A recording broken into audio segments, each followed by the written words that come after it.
Hi, and thanks for logging on to the Daily DVAR HALACHA. And here's a brand new HALACHA for you, and it's for Sunday, 7th day of July, 4th day of the month of Tamuz. We're continuing on in our unit about whether you're allowed to color things on Shabbos. Generally, dyeing, that's D-Y-E, tzovea, on Shabbos is not allowed. So, what about going outside with those glasses that change tint when the sun shines directly on them?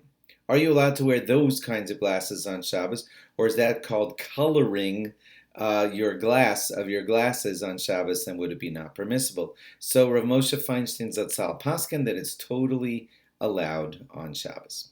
Okay, if a baby is ever jaundiced and the skin is all yellow, sometimes that's going to delay a bris. Because the Moel will not do a bris on the child until the skin is showing enough healthiness. So sometimes what people like to do is they like to try tricks, if I could call them that, to have the bilirubin count, the yellowness of the baby go down. So if you want to put a baby in the sun for a little bit on Shabbos, then it is considered allowed. You're not actually coloring the baby. It's not what's happening, but somehow the sunlight mixing with I don't know how it works, but somehow that can make the baby turn less jaundiced, and that's not called coloring, and it's allowed on Shabbos. Rav Belsky says, though, if you just want to know, that there are other ways to help a baby lose the yellow color. One of them is to put negelwasser, that's that morning netilas yadayim, on the hands of the little baby, and that would help. And Rav Belsky says that that's Rav Belsky. And there also is a custom mentioned in other Jewish sources about putting pieces of gold on the baby, and that also could help the jaundice go away. That has nothing to do with coloring on Shabbos.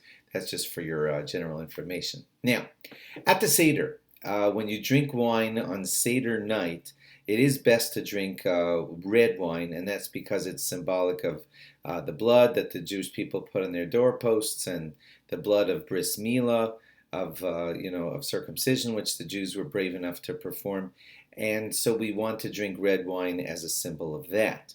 So some people don't like the taste of red wine and like the taste of white wine better. So one of the tricks that you're allowed to do is you're allowed to take a white wine and just pour a little bit of red wine into it. And so now that it's a red colored wine that tastes mostly like white wine, and you're allowed to do that in preparation for your Seder. And you could do that before Yontif for Shabbos. What about doing that on Shabbos or Yontif? Rav Belsky says it's not allowed because that actually is, what are you doing? You're coloring the wine by pouring in some red, and you're not allowed to do that on Shabbos or Yontif. According to some poskim, if you do it in reverse, you have some little bit of red wine at the bottom of the glass and you pour white wine into that, then you're not actually coloring. You're just pouring white wine into red, and the red just becomes more and more dilute. So according to some rabbis, you're allowed to do that on Shabbos or Yom Tov. Thanks for logging on, and log on again tomorrow for more. Bye-bye.